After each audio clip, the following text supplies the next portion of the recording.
have sensory issues.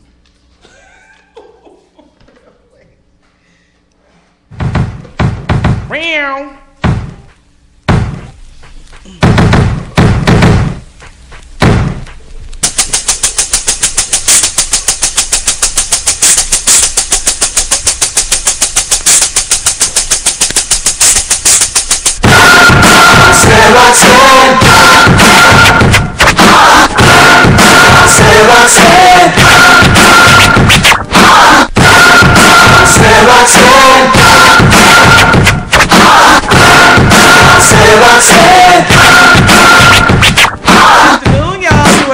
Roxanne Roxanne, I am your hostess with the mostest, Roxanne. Ooh! Got on the microphone again. Spray me. I got my partners in crime, 6-star born. What's going on, y'all? I got my baby mother, hip-hop soul singer Mila Machiko in the building. Hey, boo. Hey, meow. Don't threaten me with a good time, Mila. I also have with me Elease A. Wiggins, author of A Farewell to Welfare, joining us for Roxanne's Roundtable Coin Welfare State. Elease is not only a self-published author, but she is also a sociology professor who wrote a list of strategies as an educational tool for her students. Later on, you'll hear how these strategies help her attain her goals, so stay tuned for a little R&R. How's everyone doing today? I'm good. Wait. What's wrong? You know I taught you what to do, Rox. What's that? Take the booze. You got to know it's got to be booze that have alcohol content. That's important. You have to take it. This is on a road trip. Why my levels? I feel like I don't hear anything. I don't. There you go. I'm a little low too. Thank you, 6. You got to take the alcohol. You got to saturate the. So you smell that, and then also the alcohol can kind of kill some of the buggies. That's when you come in and you sound checking. Ooh, I sound much better. Thank you. When you sound checking behind stinky breath rappers. Woo. You know you got to get your situation together. Yeah. And this tissue smells really, really good. You're welcome. We didn't do the other part. First of all, I want to send an R.I.P. to Everyone Loves Raymond actor Sawyer Sweeten. He was 19 years old and committed suicide weeks before his 20th birthday. He leaves behind his family, but he's also a twin, y'all. You know, I have a twin brother, and I know he'll just be broken if I were to die. That's awful. I get it. And I want to send a special congrats out, first of all, to those police officers that shut shit down, those Swedish police officers that were on the 6 train. They were traveling here. Was it Sweden? From Sweden. They were going to see Les Mis. Les Miserables. They were on their way to go see a movie, the play, and they saw 2 dudes on the train fighting, and they broke it up, and nobody got killed. In New York? Right here in New York. Yeah. Oh, imagine that. Nobody got killed. Can we get Who knew? Who knew that could happen? Yo, Jeff, I just want to tell you right now, this right here, okay, sidebar. Homeboy, my words with friends, a friend named Jeff, he went to St. Croix and he brought back a bottle of white Hennessy. I'm sorry, Mila, that we didn't save you. You know what? I was just fine myself yesterday, girl. I was just fine. I had all the liquor my little body could stand. I hear that, but Jeff, yo, right now we got the coconut going. Yo, you might be right. This might be the best coconut rum because it tastes like I just opened some coconut and. Thank you, Jeff. It's lovely. It's quite sweet. So Can I give a shout out? Speaking of drinks, look on the table right there. Who left that behind? Look on the counter. Oh wow. 420 and it's 425. Wow. 426.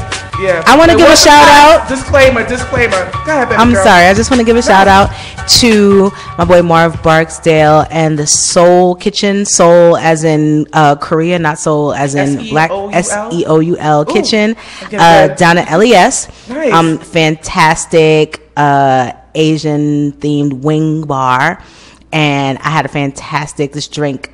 And it's a whiskey and coconut and like this drink, but it comes in an actual coconut. Ooh. Oh wow! I saw your picture. Yeah, I put it on Instagram. I was salivating. The chicken was delicious. They gave me fried grits. It was like this cheese. Now how do you do that shit? It was fried cubed. It was crispy on the outside and like cheesy and butter on the inside. It was so good. Asians? No, Wait. the What cook do is- Asians know about frying some grapes? Well, the chef isn't Really? Asian, but he's had a concentration He's a in cooking Blackanese. Korean food for for a very long time, and it's just the coolest place. Go check it out if you're ever at LES. There's a ton of restaurants down there, but holler at Soul Kitchen. We'll certainly try that. Hey, one. I'm gonna check that out. Congratulations, Tina Knowles. Soul Chicken. Sorry. Not kitchen, it's Soul Chicken. Oh, Damn. It's okay. Yeah. It's Soul Chicken. Listen, it's okay. They're listening right now. Like, thanks for the shout out. Thank you. So don't forget to check out Soul Chicken. LES Soul Kitchen. Soul Blame Kitchen. it on the coconut. Drink, Exactly. And remnants from yesterday's activities. per se. Exactly. And Mila did her thing yesterday. Oh, Mila yeah. got Monday.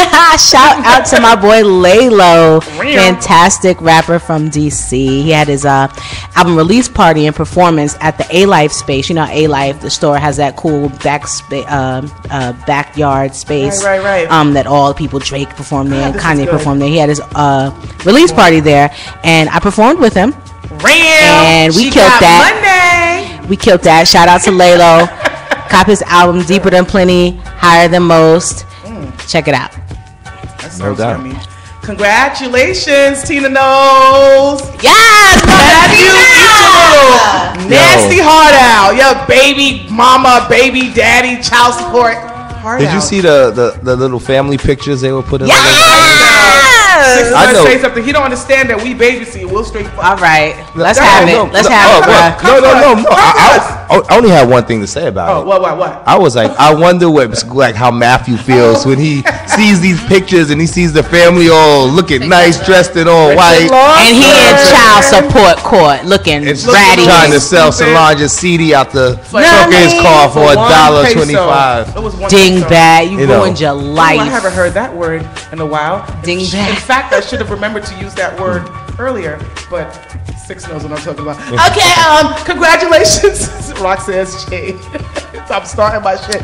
This has been today's episode of Roxanne Shade. Mila. Congrats to Loretta Lynch for being the very first African American female attorney general. Stop.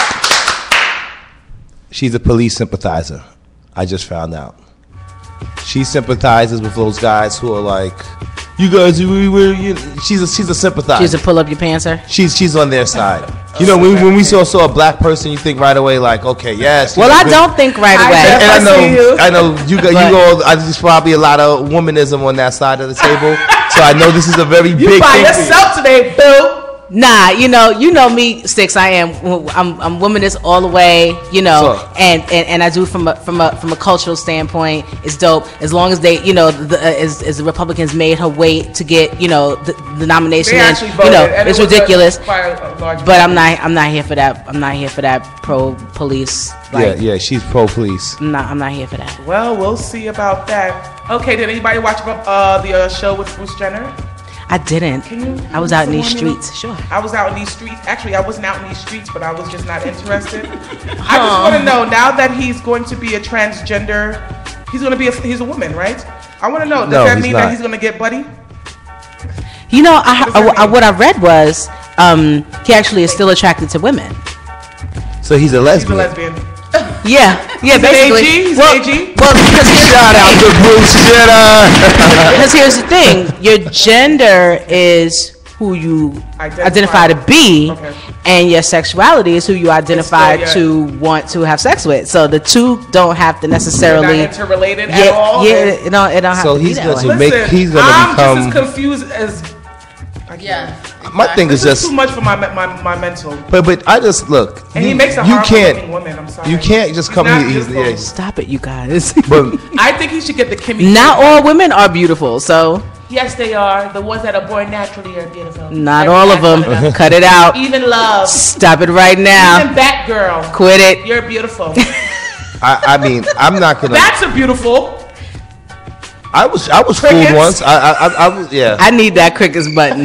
Thank you. That's what prompted me. She gave me the look. Mila, don't look at me with those tone of eyes. You be That's knowing. beautiful. I was tricked once though by a very By that. no. Like I was like, why do you talk like that? And she's like, because I'm from Chicago. That's my accent. And I was just like, oh, okay. Like, well, I've never been to Chicago. Maybe that's, how they talk, but and then when Six unzipped her pants, he realized that. This is my thing though with Bruce though. you just can't say look, I don't care about political correct. You can't call yourself a woman and just say, I can't right now say, everybody, I'm a woman. Mm-hmm. Why can't you? Six. Because whose business? Who gets to determine what you call yourself and what you determine yourself to be? Yes. I'm a man. I told you when I was little, my name was Joey. You know what? Look, I'm gonna tell you. Or sometimes they'd call me Frank. Look. Oh, you know who you can ask? Ask Webster. No. Ask Webster. We learned that. Who's Webster? Fuck Webster. The dictionary. Open Webster. No. And it would first of all, Webster changed every year according to what we're saying. First of all, according to what we say. Okay, go to Wikipedia. Bootylicious is in Webster now. You know what I'm saying? Okay, but you know what hasn't changed? That the fact that I have this thing that dangles between my legs makes me a That's not what makes you a man. 36. According to people who don't identify thing that dangles between you so stupid. Yes, those look, okay. We gotta go to the next segment, y'all. Yo, I'm telling y'all that we could do this all day. We really can. 4-hour slot, seriously. But this point, Roxanne's rant. This is when I talk about all the little things that get on my nerves. Who did it, Roxy? That silly chick that freaking her son lost a tooth. You know, babies lose their teeth. Oh yeah. And she posted a picture of him holding a $20 bill. That's what the tooth fairy gave him. That shit pissed me off. You gotta adjust for inflation. But that is not. But that's not the. Since when you get $20 per tooth? So what does he get for his bicuspids? Listen, 100? I said the same thing to my sister. Then it's worthless. I'm just joking. I said the same thing to my sister when 10 years ago, not 10 years ago, but when my niece who is now 12 first lost her tooth and she gave her a $5 bill. I was like, what happened to singles? My sister was like, inflation, nigga. A dollar don't go the same way no more. What do we used to get? Quarters? A quarter, 50 cents? I ain't get shit. 5-cent candies is a quarter now. So that $5 bill. I got nothing and I don't play that game with my kids. Throw that shit in the garbage. Oh my God. I've never played. My mama kept our teeth. I have with the first, I saved maybe a tooth. The second, I don't even know. That shit is in my caboodle. Remember those caboodles? It might be in there with my the little things that you put the eyeshadow on. I don't know. You can't keep all the teeth though. They lose so many teeth. Ain't nobody getting no money. But I did some research, and of course inflation. They said that technically one tooth should be worth $5. So see, shout out to my sister Cherie. She had it right. Wow. But they ain't say $20. $20 is a bit much. Yeah. She was balling. Narrowed down where they're like, well, let's say 50% of the people give $5 or for a tooth, and then there was a margin where someone gets over $50. That must be Blue Ivy. I know. Still what? Yeah, the Kardashians and the Carters, they get yards, a whole yard. No, they get stacks. It ain't tricking if you ain't got it, like you said, right, Elise? Right. We're on to the next portion of our show, which is called Ask Roxy. During this segment, Six will read a question written by one of our viewers, listeners, or what have you. Wait, can I read the question again this week? Yeah. So, during this segment, Mila will read a question written by one of our listeners, and I will offer some advice, or we all will offer some advice. For all advice questions, please email me at info@roxanneroxanne.rocks, and remember, do as I say, not as I do. Mila, what you got, baby? Okay. So this week's reader asks Roxanne, Dear Roxy, my sister has been engaged for the past year and has everything planned for a wedding this summer. However, her fiance has recently contacted her to let her know he is no longer interested in marrying her. My sister is distraught, but we have a 4-month window to cancel the hotel, the band, etc., and still recoup a large portion of the deposit money.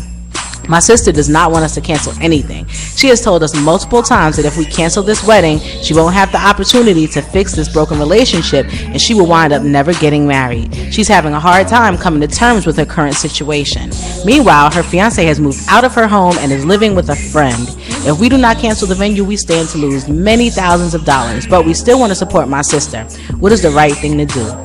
First of all, you need to find out who the friend is, because when I hear a friend, we don't know who that friend is. But I want to thank you for writing in, like, real talk, who's this friend? Thank you for writing in, and I feel really bad about your sister and what she's going through, but she certainly needs, like, the family support right now.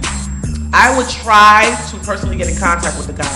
You know, hopefully I have some type of relationship. I would try to get in contact with him and see, just to talk, see where his head is at, even though he already left out, so we kind of already, that's indicative of. But just to talk to him, and then I will go behind my sister's back and cancel that shit, get that money back, and take her to a mental health spa retreat. Yeah. You know what I'm saying? Because the thing is, you want to know what? I'm sorry. Like, a lot of us women are so thirsty to get married, and at least he didn't play himself and marry her, then do her dirty. Then they spent all this money on a big old lavish wedding. She got knocked up and all these other things, and then having to file for divorce and try to get child support. And then he quits his job. Exactly. And you got to pay the whole bill. You understand what I'm saying? So you gotta thank you. Ooh, that's, see? Damn. Oh, thank you, sis. That just felt like so soothing. It felt like somebody poured Pepto-Bismol in my ears or just coated my Six trying to change the subject? No. You left somebody at the altar sick? Oh, no, never. You turned somebody down? Never that. I heard your girl proposed to you. What happened? We're engaged. Oh. And that's what happened. I said yes. I didn't know. Oh, sidebar. What y'all think about guys, girls? Okay, but forget it. Oh, we gotta get on the rocks. What y'all think about this? I think that that sister will, once she gets out of her haze of her denial and funk, she'll understand why her family need to go back and get that money. Yeah. I think they need to go and get their money back as soon as possible, get all of it if possible, and deal with it later, because that man don't want to marry her, and everybody knows it but her, and she knows it. She knows it. You don't believe it. I would She's like, you liar. I would deal with the fallout because I need my bread. I'm not letting all this money go down, and he's not gonna marry you. You know, and it's not gonna happen. You gotta. She'll be fine. It may take some time and some cleanup for you guys' relationship. Be there and be supportive as a sister. Get your money back. No. Boom shakalaka. This portion of the show I have coined as Roxanity during this segment. Oh, did I do something? What's it called? What's the show called? This portion of the show. Give me my moment. She gives me like, I'm sorry. You saw how I got all astute and put my radio voice on? You know, my ears are feeling cold and shit. Okay, this portion of the show I have coined as Cricket. Roxanity! During this segment, I like to talk about the things that I have found most interesting. I do not discriminate, so some of the topics can occur anywhere around the world. I am worldly.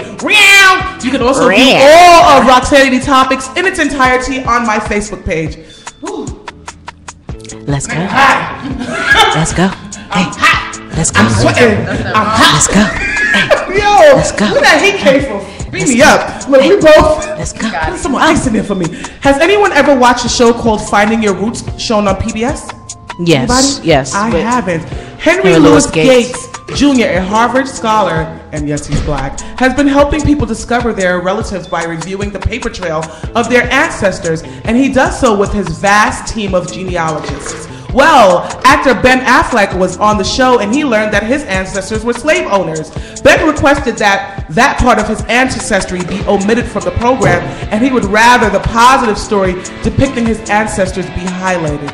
Stories like his mother marching during civil rights and his third great-grandfather being an occult enthusiast. Boring. The host, Henry Louis Gates, sent an email, which was leaked. I remember that WikiLeaks. The Sony leaks. Yep. Yeah. To Sony chief Michael Linton, asking for advice regarding the actor's request. Gates also stated in the email that if the word got out that they censored some of Affleck's family tree information, it would be a violation of PBS rules. In a nutshell, the information was omitted based on editorial integrity. Yeah, like that, right? FYI, Anderson Cooper learned that his ancestors were a piece of shit as well. We already knew that, though. Them damn Vanderbilts. We knew that. Exactly. And also, his one of his family members got killed by a slave because that family member was so, Young Nat Turner that ass. Yeah, real quick. That ass real quick. One time. But you want to know something, though? You ain't lying. If I had a show like that, I'm sitting there thinking, man, I ain't fucking omitting forget shit. censoring every white person who came through there. I'm going to be like, it don't matter what I find. I'm like, your great-grandfather was a horrible fucking man. And I'm not going to let you know He raped 20 slave women and made 50 black babies all over the place. And sold then them. he sold them. And he ate some of them, too. Like, what the hell? Like, he is. Sexy gonna tell everybody was a demon? Yes. Everyone. Every last one. You owe me reparations, bitch. Yeah. You. Look, run your pockets. Your great-grandfather raped his slaves, the male ones. They were like, whoa, like, can we please? The dynamics have significantly changed.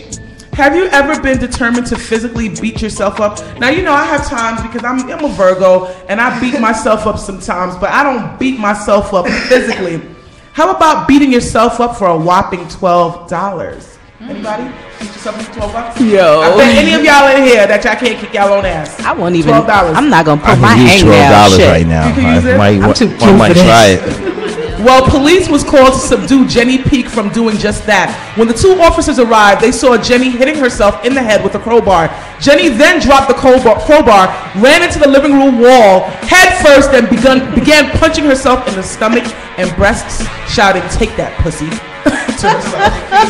Yes. This all began when her stepfather bet her $12 that she could not kick her own ass.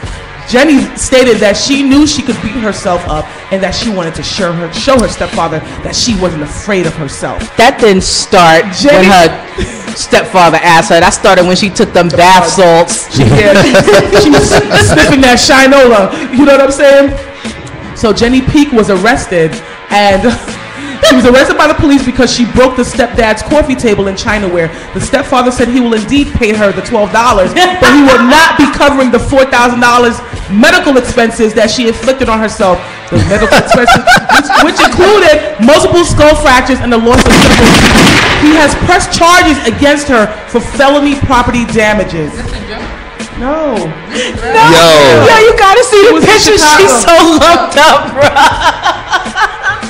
Yo, you know how Martin looked after he fought Tommy Hearns?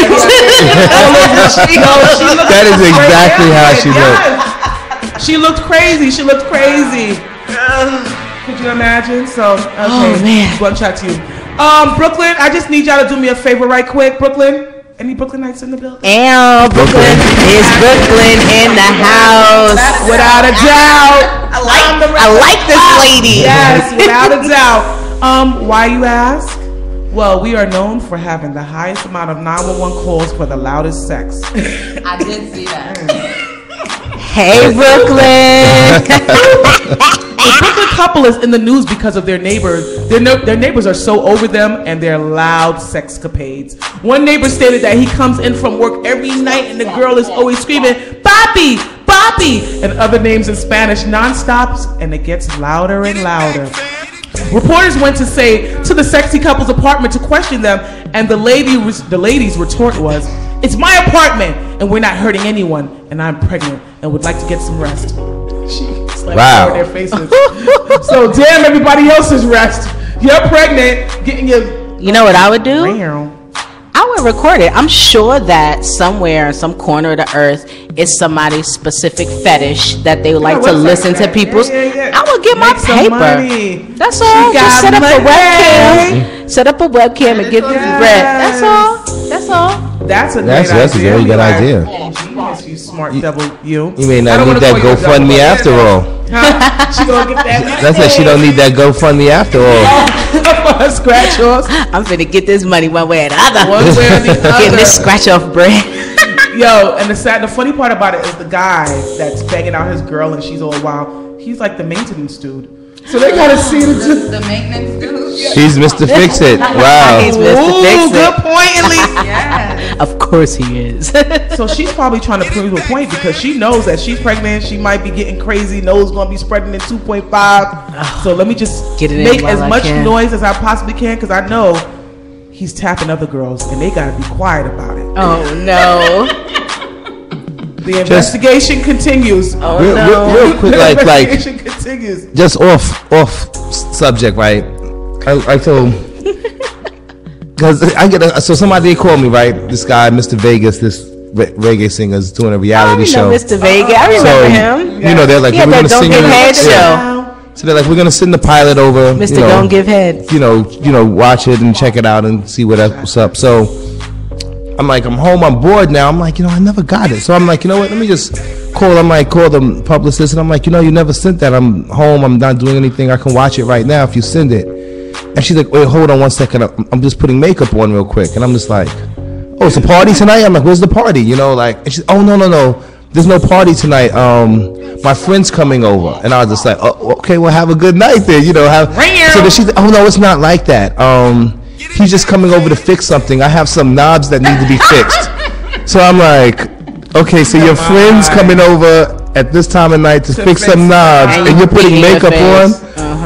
And she's like, it's not what it sounds like. And I'm just like, Like, I'm here right now. I was like, just send the video, but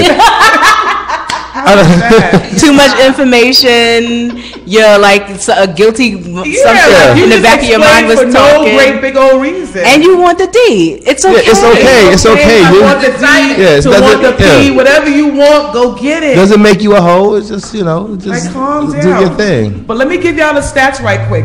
So out of all the 5 boroughs in New York City, Staten Island was the only borough that don't get complaints about loud sex. Wow. Too busy out there killing black people. They don't got time to exactly. be loud with theirs. It's who beating their wives and drinking and becoming cops and Yeah. cops And with drinking ties to and the driving mob. and then- yeah. And But killing we still black got, men. We got all the woo out there, but they too hard to make noise. They quiet. They just People like, girl, shut up. My mother gonna hear you. you want all the Staples to know what we doing right now? Well, Ghost didn't care. Hi, Ghost. I know you're known for cursing people out and telling them that they preaching stink. Now, I'm just letting you know, it wasn't me. Shout out to Stapleton Sex. Shout out to the Park Hill sex. Oh man. Okay. I don't know anything about it though. No, you don't know. Nobody knows anything. Everybody just starts sipping it. Listen, awkward silence. Y'all know what we gotta get to. Roxanne's Roundtable. Yeah. Round and round we go.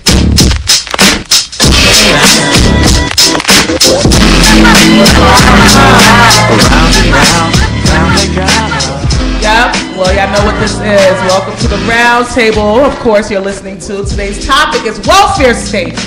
I would like to again welcome Elease A. Wiggins, sociology professor and self-published author of the book A Farewell to Welfare. How are you doing today? And thank you for joining us. Thank you for having me. Oh, you're It's a always pleasure. welcome. It's absolute. And she looks so beautiful. Hi, Isn't Rainy. she beautiful? I was Meow. gonna say I love the nails, like it's Meow. coordinated with the lip and the. She is doing it right I'm a now. pink girl. I love it. I love it. Wow. Listen, can you just introduce yourself again? I know that I just said a little bit, but Tell us who you are. who you Okay, are. so I am Elease A. Wiggins, a sociology professor at LaGuardia Community College, a life skills trainer. I just started my own consulting business. It's Elease LLC. I'm actually a finalist in 2 different business plan competitions, one national and one in Queens. Hope you guys And I claimed it already. claimed it. And a self-published author of A Farewell to Welfare, 25 Strategies to Freedom, Independence, and Prosperity. Gotcha. Nice.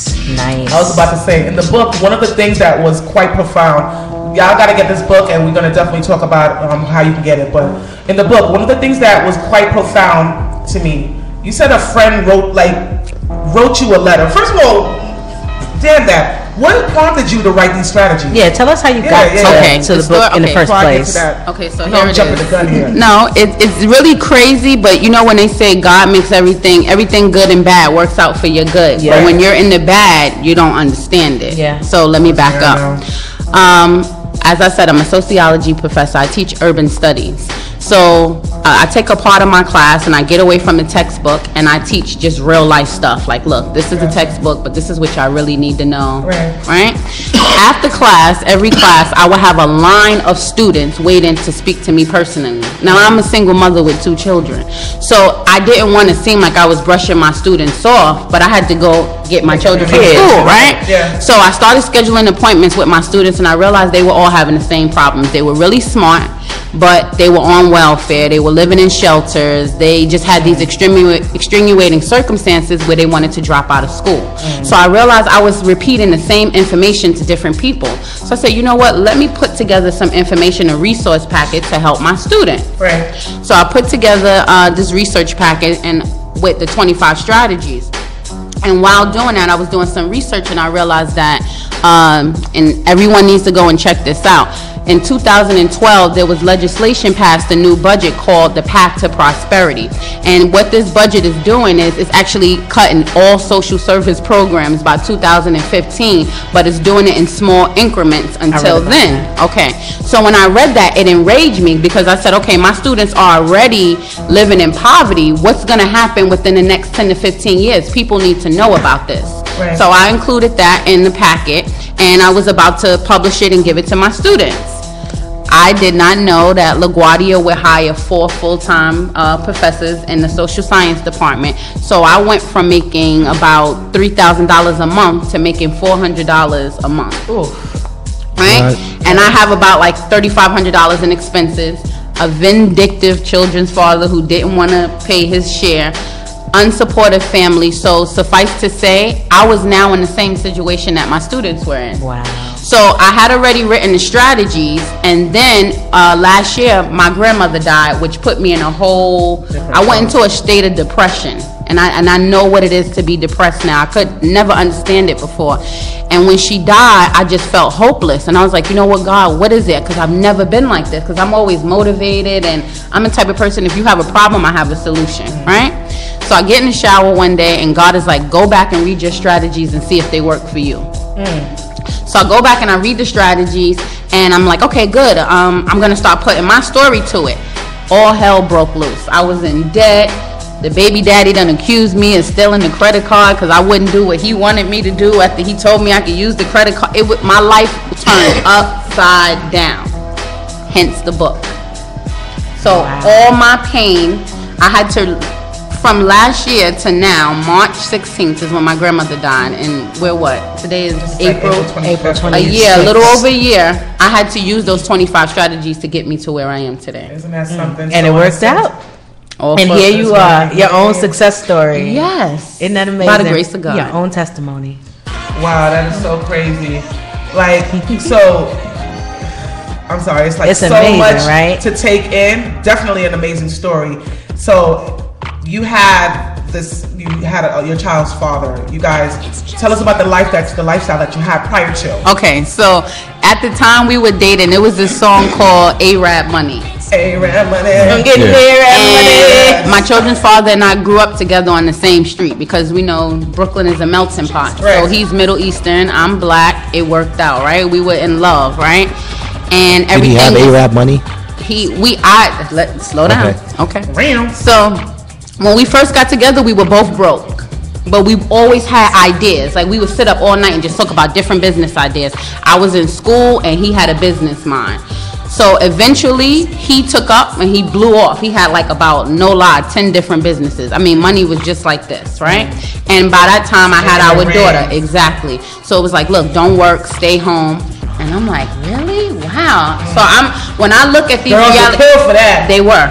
When I look at these reality TV shows, it doesn't excite me to see these women walking around with $4,000 bags, but y'all so mad that y'all want to hurt each other, because I was happy when I was walking around with my $4,000 bag. I wasn't hating on anyone else. And I wasn't trying to scuff my Louboutin. No, listen, please, right? What's the fight?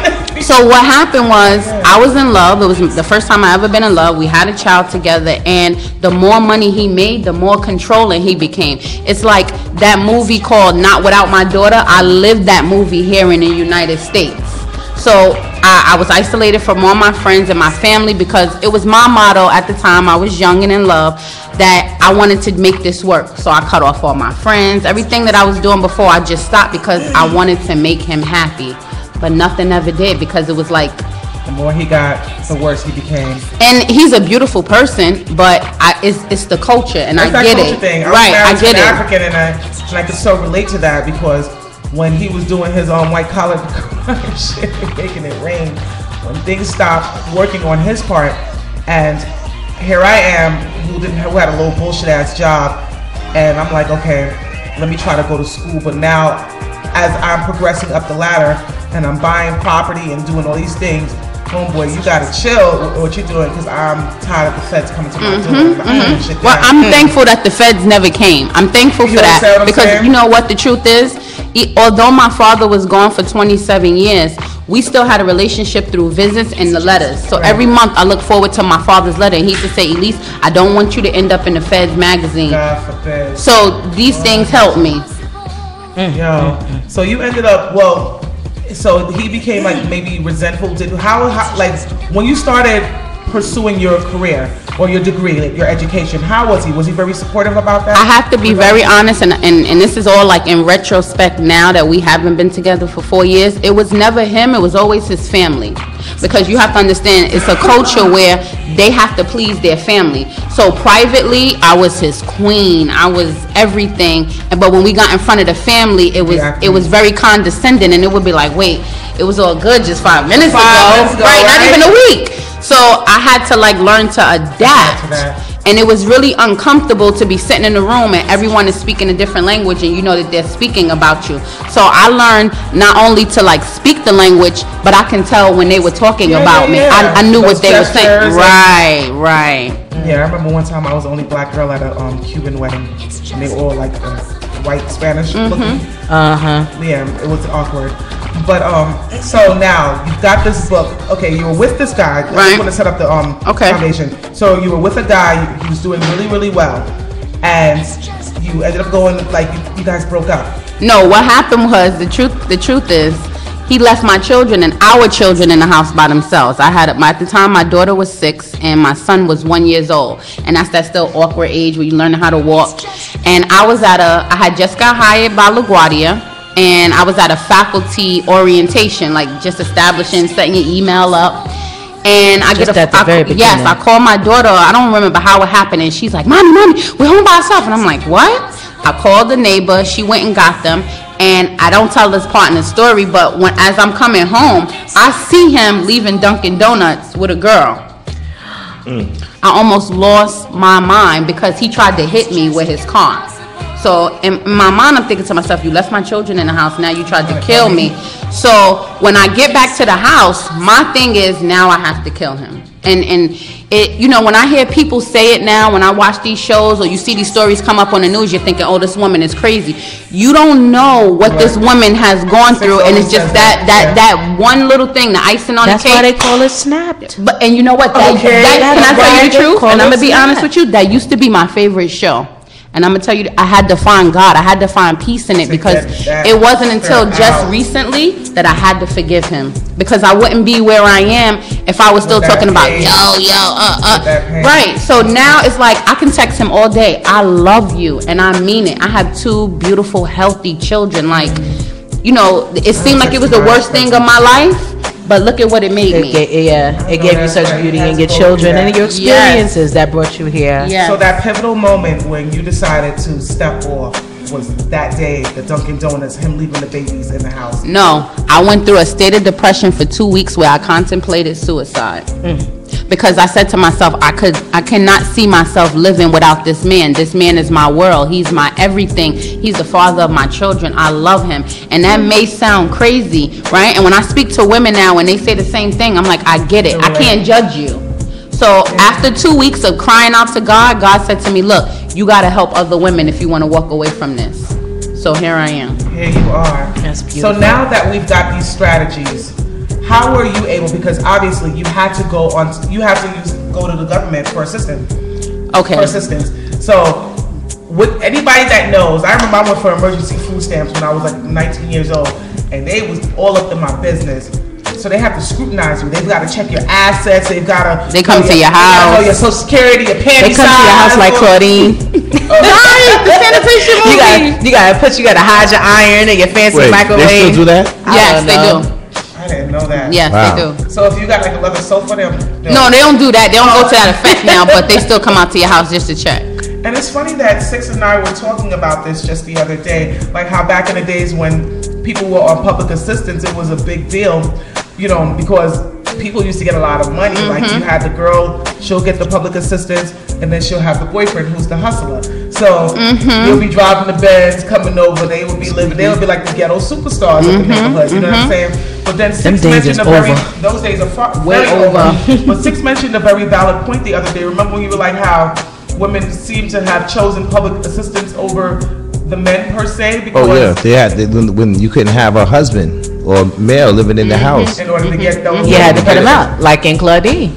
You had that man come around, we'll let him pay the bills then. Yeah. So, you know. Exactly. You know what I'm saying? Dudes be having to jump. He said they used to come to the house like at wee hours, like 4 o'clock in the morning. My grandfather had to jump out the window once.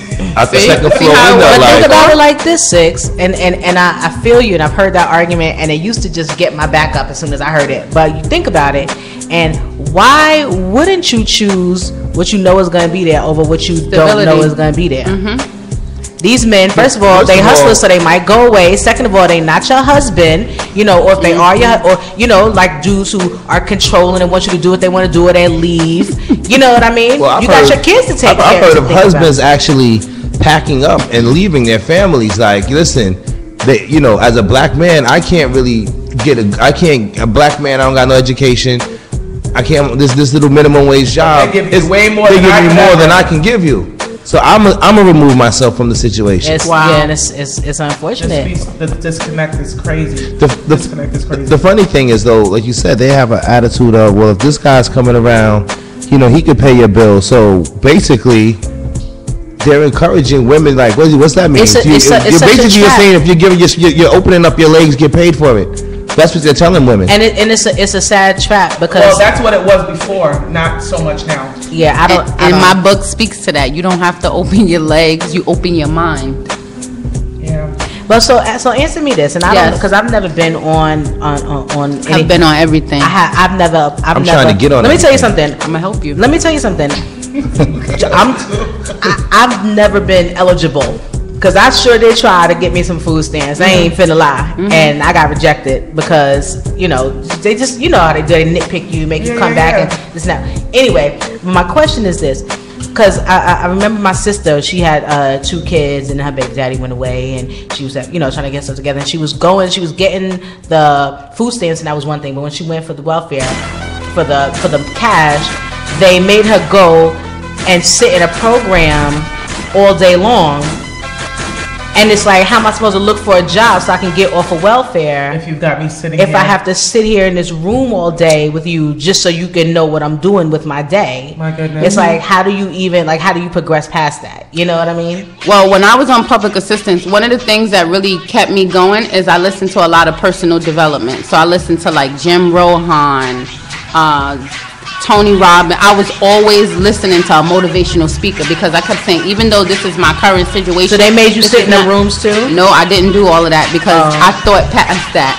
So what I did is I would put myself into See, the thing is they don't advertise that there are options. Right. So if you don't know, you'll just go and sit in the room. But you got to think about it. I'm a sociology professor. Right. So in a sense, I believe that my education prepared me for my life circumstances because I already knew what I was getting myself into. Right. So I saw it like a game and I played it. Okay. You know what I mean? Okay. So you told them you had something to do. You don't know. Exactly. And you have to know. And this is the thing too. I didn't feel a way about walking around with an EBT card, and I didn't feel like I was a welfare queen because guess what I was saying? I'm going to Trader Joe's. The government was making a return, making an investment in me. And that's how I looked at it. Economics, like you can say whatever you want, but I know that in 2-3 years from now, I'm not still going to be on welfare. The workers might still be working there, but guess what? you won't be serving me. I know that's right. That's damn right. I know that's I know in the book you said that poverty is expensive. What did you mean by that? Ooh, Okay, so I'll give you an example. For instance, and this is something I'm just learning. And the thing about it is, I see that the government pays more to landlords to keep shelters going as opposed to keep programs to keep people out of shelters. That's one.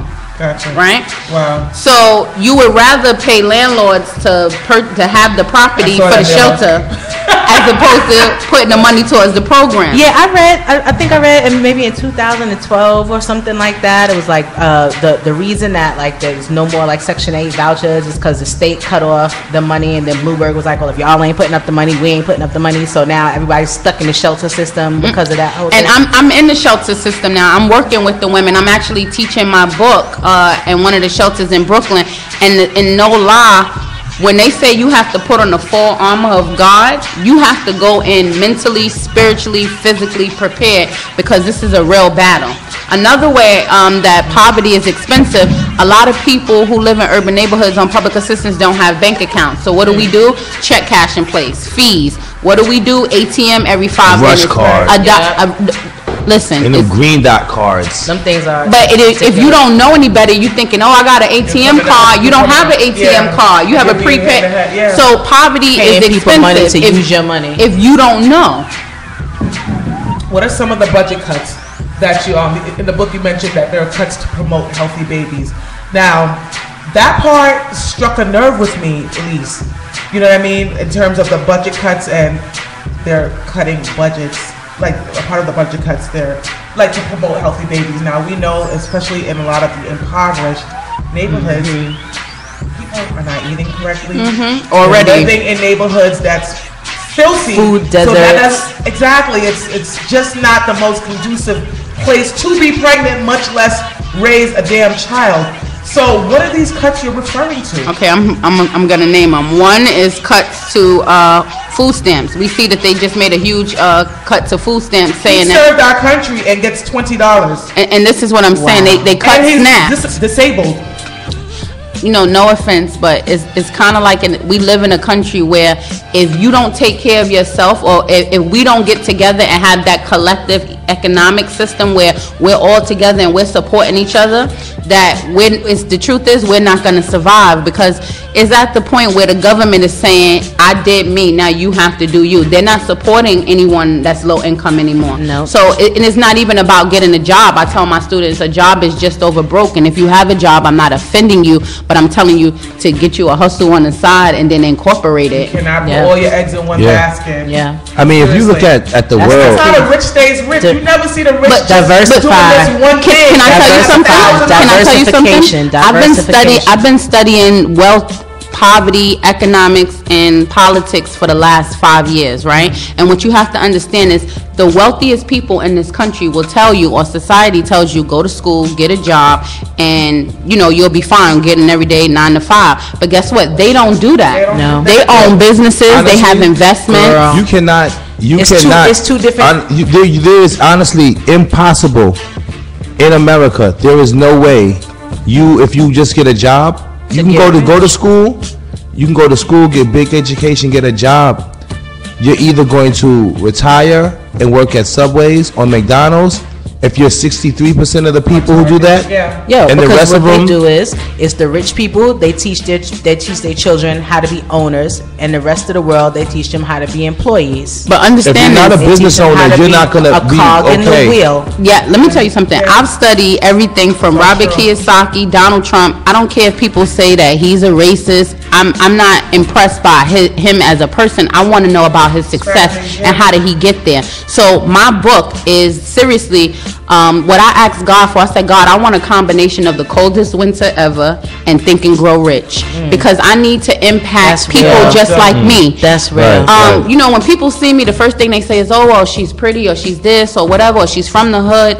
But as soon as they say, oh, she's a professor, people's language change when they start As talking to it me. should. They get a vocab. But this is the thing. I'm all of those things in one. Right. I'm all of those things in one. with you, So the book had to be all of those things Yeah. in one. So I go anywhere from talking about how I slept on $500,000 to then saying I was at the welfare line.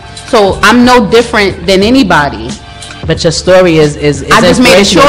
choice. You can take your story and use it to uplift other women and let them know that it's okay for you to anywhere along that range, as long as you're thinking about, you know, the desire to educate yourself and empower yourself to do the right thing. It's really a beautiful thing. Can I tell a funny story Certainly. really quickly? Okay.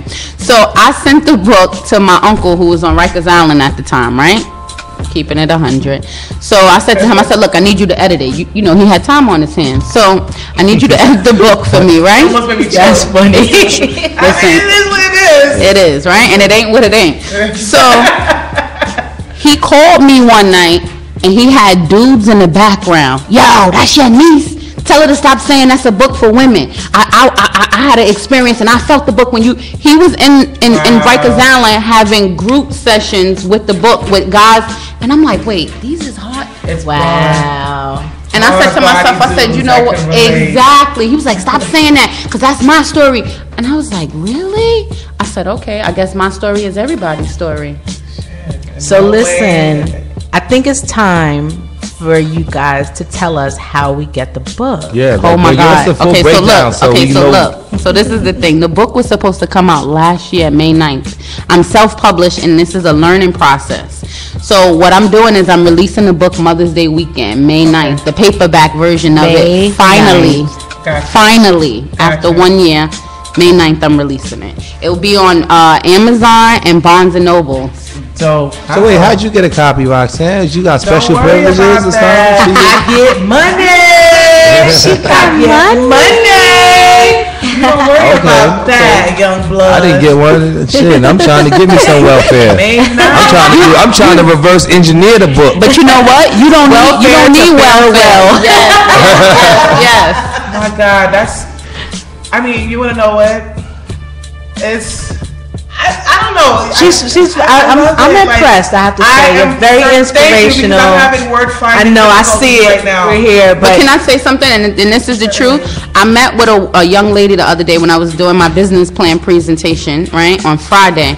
And she sat in front of me and she was like, oh my God, I'm just jealous. You found your purpose. Oh my God, I've been asking God. And I said to her, look, I got this close to her face, Listen, right? calm down. And I said, you don't know what it took to get me here. Okay. So don't envy. Don't be jealous. Yeah, because you don't know the struggles I have every day. Kinks, chick. Right. Yes. Bravo to Yeah. that. Elise, do you happen to have any type of social media or anything? Where can our listeners Yeah, where can and we find you viewers and stay in touch with you until the book Absolutely. comes out? I'm at The Gift of Being Me, Facebook, Twitter, Instagram, The Gift of Being Me, because it's a gift to be you. My thing is, why should I hate on Roxanne because she has a radio show? We have different gifts. Why can't we collaborate and Why use should I our have on gifts? Mila because she got a voice. So we supposed Right. to collaborate and bring our gifts together and appreciate our own individual gifts. It So feels the so gift good. of being And me, put them It feels together, so 'cause good that's what being on this community side of the is. room. collective Look, it consciousness. feels so good being on this side Y'all of the some room. reminisce. Are you being a hater? Jeff, I need you down here. But you know what? I'm not against men because guess what? I still believe in love. Oh, for sure. I still believe in love, and I'm just because that didn't work That out one thing. doesn't mean that that's how it's always gonna be. Yes, So, God. Yes, exactly. God. I love love. Maybe you need to come back on the next show because I got some women that don't seem to love it. Oh Lord. Ooh. I want. Hey, 6. If you give me that finger, come on. don't do that. Okay, I'm gonna give it 6. She. He's such a mean So this has been guy. love. Okay. I want to give a special thanks to Elease A. Wiggins for joining us today. Again, can you please share your social media? Okay, it's The Gift of Being Me. I'm on Facebook, Instagram, Twitter, YouTube. Meow. Yes, The Gift YouTube of Being too? Me. Yes, and that's my actual website, The Gift of Being Me. Nice. You gotta check your website out. Also remember, A Farewell to Welfare will come out on May 9th. May 9th. May 9th, you can be able to find. You'll find it at Barnes and Nobles and Amazon.com. Amazon.com. Definitely check that out. I definitely will. The I'm front and strategies. center to I cop. read the book. The strategies are really, really dope. Even if you're not on welfare, I think it's a book that is really relative to anyone's situation. And it's very helpful. You know, there's a lot of things that just reading the book that I saw in my own self that I had to revisit. But I'll talk to my therapist about that later. All right, Mila, can you Jesus. share your info? Yes, Jesus, take the wheel. You can find me at Mila Machinko, MELAMACHINKO. That is my Twitter. M-E. I haven't figured it out yet. Next week, I promise. My Twitter, Hold you to my it. Facebook, my Instagram, newmoneymachinko.com coming soon. Wow, she gets See you soon. And y'all can catch me, Roxanne, here every Sunday from 2 to 3, of course, with Mila Machinko and 6-star Sexy boy. Poo. Am I allowed to call you that? Yes. Love. Upgraded. Follow me on Twitter at Roxanne Rox1, on Facebook at Roxanne Roxanne, and on IG at Roxanne Roxanne NYC. And for all inquiries, including advice, questions, and sponsorship, please email me at info@roxanne.rocks. Thank you guys for listening. I got to say 2 things. My website will be up soon. And I blasted somebody this week. Details to come. Wow. Got his ass like a wedgie. Play with me.